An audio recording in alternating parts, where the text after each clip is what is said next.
There are really only 5 steps needed for great online reputation management. And I'm going to go through these a little more slowly here so we have a good handle on them. First thing you should know is that more than likely you already have some sort of online identity out there, whether you created it or someone else did. And these days, more and more customers and patients can create an online identity for you. So the first thing you want to do is go find them. And that's pretty easy. You can Google your practice's name, your physician's name, what have you, and see what comes up. Go to those places, those links, in your search engine results, and see if there is a way for you to claim that identity. It's called claiming. And here's a great example. Google+, big growing social media platform that Google runs. And in this case, there is a location page in Google+ that you can set up yourself. This will establish the location of all your clinics, and you can type in the address, the phone number, and so on, and make this so much more visible on the internet than perhaps you are right now when people do Google your practice name or physician name. And furthermore, you actually enable patients to go to that page and fill out reviews. So in addition to the location page on Google+, there's also a profile page. And this is where individual physicians can register their own identity. Here's Dr. Ruben Alvaro of the University of Colorado. And you can see here we've set up his page as our client with quite a bit of information about him. And it also allows people, his patients, to go on and rate him and rank him and review him as a physician.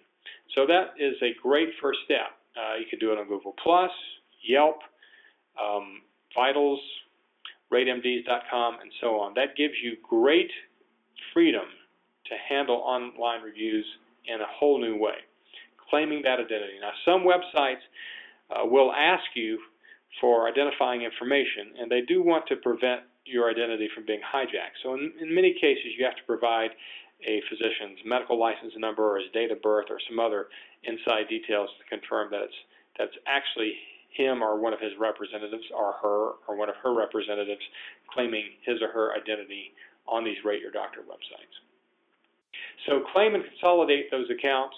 Yelp is a particular problem sometimes because anybody can set up an identity for a business on Yelp without any participation from the business.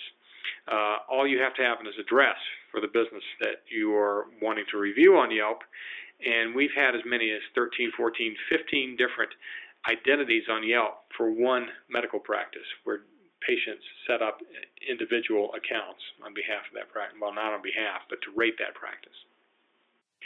So claiming and consolidating, very important. Once you have the online account claimed, then this gives you great freedom and flexibility. In most of these websites, you can go in and set email alerts for any time someone posts a review of your practice or a physician. And what this does, it sends an automatic email to any address you like. This eliminates the need for a lot of monitoring software. This is all you need in many cases. It's just set up that email. It comes into your email box. You don't have to look for it. When you get an alert, of course, you want to go and read the review. If it's not a good one, here's an example of a one-star review from early in 2013. You want to alert the affected parties. If there was a physician involved, if it's a complaint about a staff member, whatever, you want to let everyone involved know about the review, get their response, their story, their side of the story, because the next thing you want to do is prepare a response to that. And in this case, Muir Orthopedic Specialists in Walnut Creek, California, had a wonderful response to that prior review. It was a complaint about a patient being referred to other specialists. And the Director of Operations at Muir Orthopedic Specialists did a phenomenal job responding quite logically to the complaint, saying that we try to act in our patient's best interest to send them to the specialist who can best handle their case. You note that there is no comment about this particular patient's case. There's not even an acknowledgement that the reviewer was a patient at all. Rather, there is a broad comment on policy. And this, of course, removes any real risk of privacy violation or HIPAA problems. So you not only want to set up the monitoring tools, but when you are alerted by the monitoring tool, you want to respond as soon as possible. Another tactic is to provide a way for people to sound off, good and bad. We at Vanguard provide our clients with a feedback survey. We actually call it a snapshot because it's only typically about 6 questions, and we promote it through our clients to patients by saying it takes 5 minutes or less to fill out. 6 questions, that's not so bad. A lot of people will participate. You want a high compliance on these surveys. That's why we call it a snapshot instead of a survey. So this is an example of one for one of our clients. It's done on their website, and we promote this to the patients in the practice in a way that I'll show in just a moment. And as someone fills out a survey, then this data comes into the practice, and a designated person at the practice can read all of these comments and all of the responses that patients have filled out on the survey. So when you get these survey responses, there are 3 categories the practice should put them in. One is if somebody's really unhappy. That is a signal to contact that patient as soon as possible, and the survey should provide you patient's name, phone number, contact information, so on, for you to reach out as a practice or as a representative of the practice or physician and see if you can resolve the issue before the unhappy patient goes online and makes comments. Conversely, best reviews, you want to encourage those patients to review you on any of those websites we mentioned before, Vitals, Yelp, Google+, what have you.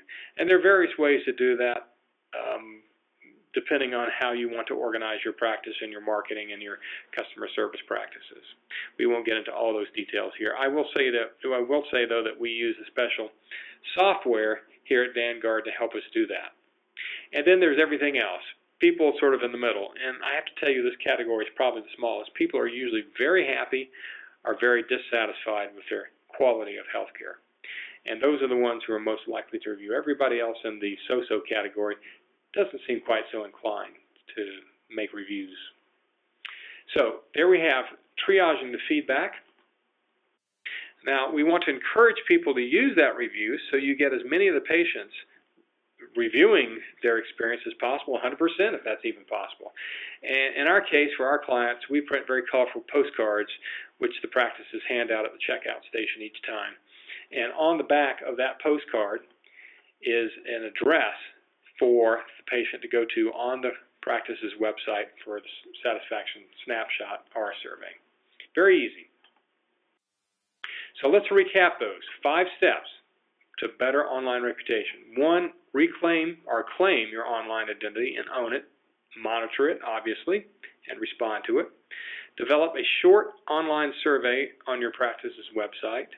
Number 3, really get everybody to use it.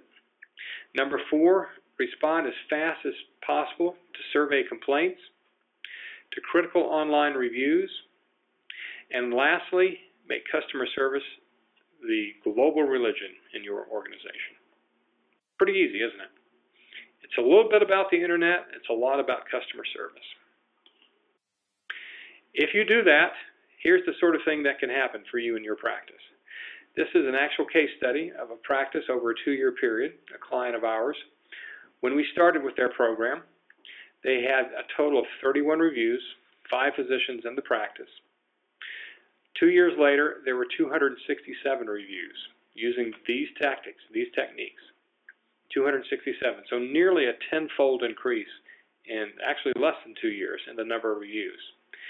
On the right, you'll see in the green chart that they had an average of 3 stars among all the customer review, patient review websites that these physicians in their practice were listed on. Average of 3 stars. 2 years later, at an average of 4 stars. Nothing changed in the practice, with one exception. One physician retired, another one took his place. That's it. And they did work on customer service, of course. And they did reach out to their patients to promote their snapshot, to ask them to post good reviews when they were happy, and so on. But it didn't take that much effort to have this kind of a change in a very short time. So this could be you. I do want to touch on one topic that seems to be a big concern, and that is, well, what about HIPAA and patient privacy and all that stuff? Well, it's a real concern, and we can't ignore it. However, there's a very easy way to deal with this, and the facts make it easy. The most common complaints from patients, according to drreviews.com, remember I referred to that website a little bit earlier in the presentation, do not relate usually to doctor's care or treatment. Instead, they're about non-confidential aspects, such as parking and waiting times and staff attitudes and billing and how fast the phone is answered. It's easy to respond to those concerns without saying one thing about any patient's particular case or privacy. Very easy.